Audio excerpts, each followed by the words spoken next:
Ukraine is on an unstoppable march toward total victory in Crimea. That isn't us saying so. It's Philip Ingram. Once a high-ranking officer in UK military intelligence, Ingram is a man who has seen it all and has the MBE to prove it. And he has just delivered an explosive interview where he revealed one key thing. Something so massive is going down in Crimea that Putin is unable to stop it. The snowball started rolling downhill months ago. Now it's transforming into an avalanche that is going to de-Russify Crimea and release Putin's grip on the peninsula. None of this has happened by chance. One of the first things that Ingram says in his interview is that what's happening in Crimea, from the isolation strategy to the rampant fuel shortages and right through to the Ukrainian strikes being conducted on the peninsula, was all by design. Ukraine built up to this, and it did it by ruthlessly targeting air defense systems in Crimea over and over again to create pathways over the Black Sea and Crimea itself to enable its strikes. If we look at what happened, whenever Ukraine first got permission to use its longer-range weapons, what did it do? Ingram asks rhetorically. It started to attack Russian air defense capabilities. Those attacks have occurred across Crimea and all of Russia as Ukraine has dismantled air defenses systematically and consistently. This was phase 1 of the Crimean liberation effort, and it set the stage for everything that we now see in 2026. We saw these attacks ramp up severely during the first 2 months of the year. In January and February, Ukraine carried out between 20 and 25 strikes per month against Crimean air defense assets, Armed Conflict Location and Event Data or ACLED reports. Systems, radars, and entire depots went down under Ukrainian drone fire, opening up airspace to enable everything that came after. Ukraine hasn't stopped phase 1 just because it's entered phase 2, ACLED points out. One bleeds into the other, as Ukraine continues to shatter the air defenses that remain in Crimea. We saw that on August 1st, when the New Voice of Ukraine reported that Ukrainian strikes had sparked fires at air defenses and electronic warfare or EW positions in the main Crimean port of Sevastopol. That port, which was home to the Black Sea Fleet before Russia's warships had to sail as far away from Ukraine as they could get, has become easier to hit because of how well Ukraine executed phase 1 of its strategy. As for that phase bleeding into what was to come, it's a simple concept. Phase 2 is isolation. That is ongoing, but Ukraine's key victory here is that the isolation stops Russia from sending more air defenses into Crimea to replace those that it loses. That makes Crimea's defenses finite, vulnerable. Every radar, every system, and every EW device that Ukraine takes out now moves Ukraine closer to its ultimate goal of de-Russifying the entire peninsula. Remove Russia's ability to protect itself, as Ingram says, and opportunities open up. And boy has Ukraine taken the opportunities it created for itself. Isolation has followed air defense destruction. Ukraine has combined vehicle interdiction in the occupied territories, where it's smashing fuel and supply trucks carrying goods to Crimea via the occupied territories, with over 70 attacks against Shadow Fleet ships in the Black Sea and Sea of Azov in July alone. All of this adds to strikes against depots and military facilities in Crimea itself. The logistical network that supports Russia's control over Crimea is being sliced to pieces, rendering it all but useless. There are 2 elements to this strategy. The military angle is obviously important, and we'll be explaining how important Putin's slipping grip on Crimea has become soon. But above that, Ingram points out, is the psychological aspect of what's happening in Crimea. That's more damaging to Putin than even the gradual loss of what was supposed to be strategically significant territory. And the reason why comes down to a simple explanation. Crimea was supposed to be a symbol of Russian power and an example of the mythology that Putin has created about Russians and Ukrainians being one people. All of that has fallen apart. Ingram points to the initial campaign of aggression in 2014 when Russia illegally annexed Crimea as the starting point for the myth that Putin was trying to build. Russia took over Crimea almost bloodlessly, Ingram points out, and that was vital to the Russian psychology that Putin wanted to create about the peninsula. Therefore, it is the center of the Russian psychology for their actions against Ukraine, Ingram says of that annexation. That's where it all started. It's also got a psychological importance to Vladimir Putin and to his inner circle. Vladimir Putin has his last honeymoon there. He owns some very valuable seafront property, as do many of the oligarchs in his inner circle. For Putin, this idea of casting Crimea as always being part of Russia is vital. Soon after the annexation of the peninsula, Putin flew in and conducted a showy pilgrimage of sites he believed were vital to expanding on his myths. Wreaths were laid at a Soviet-era World War II memorial. Putin visited a cathedral associated with Russian Christianity, and he made sure to head to Sevastopol to conduct an inspection of the Black Sea fleet that Russia had just usurped from Ukraine. It was all in service of building the image of Russia as a great power that was welcoming Ukraine back into its fold. And Ukrainians wanted it. The annexation was practically bloodless. That was Putin's big victory, and it's something that he has used to create the myth that Russians and Ukrainians are the one people. For Putin, Crimea could be used as a symbol of unity. That's according to Ingram, who says, "It was also shared between the Ukrainians and the Russians because we had the headquarters of the Black Sea Fleet in Sevastopol. Therefore, there had been this symbol of unity between Ukraine and Russia for many years." Putin reinforced this claim of unity in July 2021, just a few months before he launched the full-scale invasion, with an essay entitled "On the Historical Unity of Russians and Ukrainians." In his rambling treatise, Putin claimed that Russians and Ukrainians were always one, and that external forces were to blame for the wall that had emerged between the two. Divide and rule, as Putin puts it, which is a strategy he is all too familiar with. Russians, Ukrainians, and Belarusians are all descendants of ancient Rus, Putin declared. That, apparently, is enough of a reason for Russia to take control of Crimea and ultimately Ukraine, or in Putin's view, to unite them. All of this context matters to what is happening in Crimea right now because Ukraine's isolation strategy is a direct rejection of this myth that Putin created. For the one people claim to be true, Ukrainians must want to join Russia and become one. They don't. The bloodless annexation of Crimea fueled Putin's myth, but the very real destruction and pain all over the peninsula right now destroys the narrative. Don't underestimate the psychological importance of what Ukraine is doing. Ukraine estimates that at least 850,000 Russians have relocated to Crimea since the 2014 annexation, and many more besides treat the peninsula as a holiday destination. All were drawn in by Putin's claim of unity, only to find that every drone or missile that Ukraine sends punches holes not only in military equipment, but in the tale that Putin weaved. Ukrainians aren't one people with Russians. That message is being hammered home in Phase 2 of Ukraine's operation. The collapsing of this myth is key to relinquishing Putin's grip on the peninsula because it exposes the lies that Putin has told to keep hold of Crimea in the first place. But beyond the supposed unity, there is one more psychological aspect of Putin's control over Crimea to consider: the power. Unity means nothing in comparison to showcases of strength for Putin, and for over a decade, Crimea has been the best demonstration of Russia's supposed ability to dominate Ukraine. The bloodless coup wasn't just about unity, it was about showing the world and the people of Ukraine that Russia was to be feared. Ukraine didn't fight back because it was scared to do so.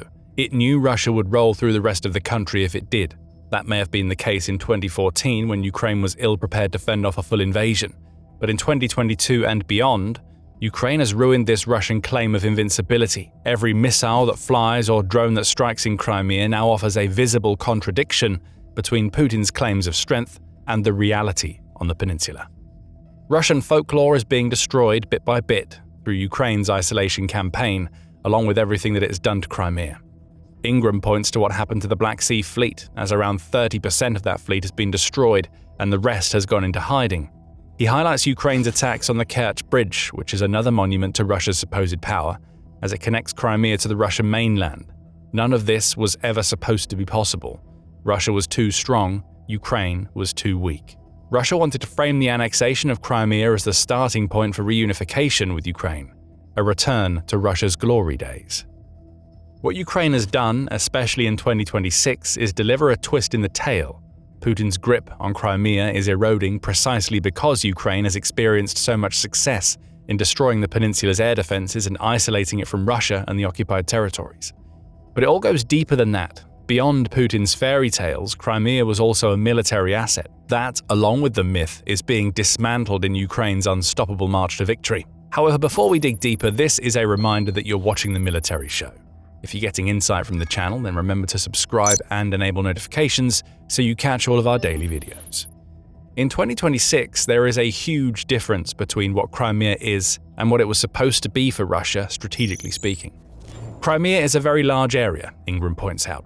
It proved to be relatively secure while Ukraine didn't have medium-range capability.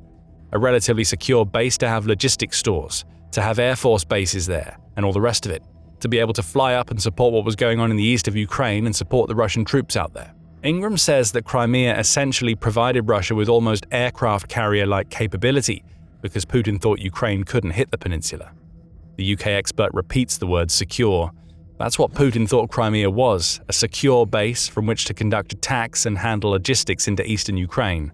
All of that has changed, and it's thanks to Ukraine's brilliant isolation strategy. By isolating it, Ingram says of the Crimean Peninsula, what Ukraine is doing is stopping Russia's ability to do that. It's stopped Russia's ability to use it as an airfield or multiple airfields, as logistics bases, as command and control bases. The Black Sea Fleet has been pushed out, and all of this has made Putin very concerned about Crimea because he can't use the peninsula to achieve military dominance that he has promised to Russia's people. Putin has been forced to watch as Ukraine's strategy for Crimea has turned out to be much broader and far more effective than he could have ever imagined. When it was just the occasional strike on the Kerch bridge or attacks against military assets in the Black Sea, but not Crimea itself, Putin could handle that. Isolated strikes don't mean a thing, he would argue. But now Ukraine's strategy encompasses everything. Crimea is a regular target, typically being struck several times per week. The Black Sea is all but controlled by Ukraine, and the logistical arteries that flowed through the occupied territories into Crimea have crumbled, just like Putin's grip on Crimea is doing. Russia has been exposed strategically due to once again underestimating Ukraine. The geography that made Crimea so valuable to Russia at the beginning of the invasion has been transformed into a liability. That middle-range capacity that Ingram talks about isn't a problem anymore. Ukraine has drones that can reach any point in Crimea. It has naval drones that can travel the length of the Black Sea and into the Sea of Azov. Distance is no longer a factor. The Black Sea Fleet learned that early on, and now the rest of Crimea is getting the message.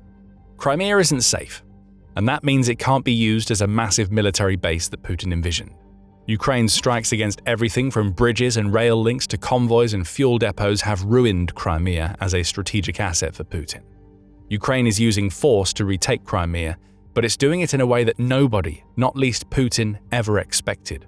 For years, especially before the Ukraine war, the consensus was that retaking Crimea would require a massive amphibious assault, enabling Ukraine to put boots on the ground in the peninsula. That assault would be joined by a push through the narrow strip of land that connects Crimea to Ukraine. It simply couldn't happen. Ukraine would lose tens of thousands of soldiers, if not more, and it would leave itself vulnerable on the mainland. Force wasn't an option, and most in the West seemed to agree, the Kyiv Independent notes. But force has become an option, just not the force that anybody expected. As has so often been the case in Ukraine, drones are at the center of everything. And it's due to drones that Ukraine doesn't even need to send soldiers into Crimea to loosen Putin's grip. The constant drone strikes and their after effects are doing the de-Russification work for Ukraine. We've now seen the ferries that carry the trains from Russia across the Kerch Strait into Crimea, bringing tourists but also bringing oil, gas, food, and everything else that people would expect to live in from there, get struck repeatedly by Ukraine, Ingram points out. That goes on top of the truck strikes in the occupied region. Ukraine now controls the flow of everything into Crimea from fuel to water, and the problems are evident for all to see. Ukraine's isolation strategy has led to a fuel crisis in Crimea, as gas stations run dry and Russians run out of means to replenish them. Ukraine arguably exercises fire control over the peninsula, which has been made possible by that focus on destroying air defense systems that we mentioned. Beyond fuel, food is also a problem. Reuters reported on August 1st that Russian occupiers in Crimea are now being forced to queue to get their hands on hot food because Ukraine is conducting strikes against the Crimean energy grid, which snatches power away from the occupiers. Whole towns are being left without power and water, the New York Times reports. In some cases, blackouts last for days before Russia can get the power back online, only for Ukraine to strike once again. Nighttime illumination on the peninsula fell by 20% in July. 1.4 million of Crimea's pre-war population have been affected by power cuts caused by Ukraine. This is the entire point. Beyond the symbolic and military aspects, Ukraine is turning Crimea into hell on earth for the people that Russia has transplanted onto the peninsula. Those people know that Putin can't protect them. They see it every day. But what will really hurt Putin isn't the everyday occupier queuing for food after burning through the last of their gas to get to a vendor. It's the elites. They can see what Crimea has become, and it's not what Putin promised to them. Crimea was supposed to be a holiday destination, a paradise for Putin's oligarchs that Ukraine couldn't touch. Those oligarchs now go to the beach and they see the beach has got mines on it, and got barbed wire on it, and got anti-tank devices on it. It's not the same. It's all changed, Ingram says. That's the message that is leaking back into Russia's elite circles, into Putin's inner circle. What we're seeing here is liberation by narrative destruction. Ukraine doesn't need to send soldiers into Crimea. What it's doing is making the peninsula unviable for Putin and his elites. Ukraine just has to keep on sending drones to hit what they've been hitting for the last few months now. Every strike does damage. That damage can't be repaired because of Ukraine's brilliant isolation strategy. And every time that a drone touches down in Crimea, Putin absorbs a blow. How many more can Russia's leader take? As all of this is happening, Russia is preparing for state Duma elections in mid-September. These are the first such elections held since Putin launched his invasion, and Russia's leader is staring down the barrel of bad results. He is in no risk of being pushed from the seat of power, but many of his allies are. People that Putin has installed to toe his line are up for election, and the state of Crimea is perhaps one of the biggest factors at play. Putin is scared now. He worries that what's happening in Crimea, along with Ukraine's attacks against other symbolic targets, including Moscow and St. Petersburg, could lead to elections not going his way, even in a police state where he supposedly controls everything. Elites who thought their association with Putin would lead to power may be on their way out, and if they are, they'll have what's happening in Crimea to blame. The whispers about Putin's failure grow louder by the day in darkened corners of the Kremlin, and in the homes of oligarchs and politicians who see that Putin is weaker than ever. That ultimately is the entire point of what Ukraine is doing. Ingram brought up the September elections for a reason. It was to show that Putin is vulnerable, that his power isn't as untouchable as he thought. Ukraine is the reason why. The collapse of Putin's control over Crimea could motivate everyday Russians at the polls and elites behind the scenes to finally do something about a leader who has gone so far over the edge that he can't be pulled back. Putin won't pull out of Crimea. Ukraine won't invade. But neither of these scenarios needs to happen for Ukraine to be victorious on the peninsula. Former Ukrainian Defense Minister Mikhailo Fedorov laid it all out back in June. Crimea is becoming an island. You could argue that it already is one. And what lies in the peninsula's future is more strikes, more pain, and more anger at a Russian president who promised to protect but has failed at every turn. We are witnessing the beginning of the end of the Russian rule in Crimea. Something massive is already going down on the peninsula, and for Putin, it's only going to get worse from here. Ingram has explained much of what Ukraine is doing in Crimea and the after effects of the brilliant two-phase campaign. But what if you want to dig deeper? We have you covered. Check out our video where we dig into how Ukraine transformed its strategy for Crimea and what it all really means to learn even more about how Putin's grip is slipping. And if you enjoyed this video, remember to subscribe to The Military Show. We have plenty more videos waiting and we publish videos daily so you can keep up with the latest news from Ukraine and the rest of the military world. And thank you for watching.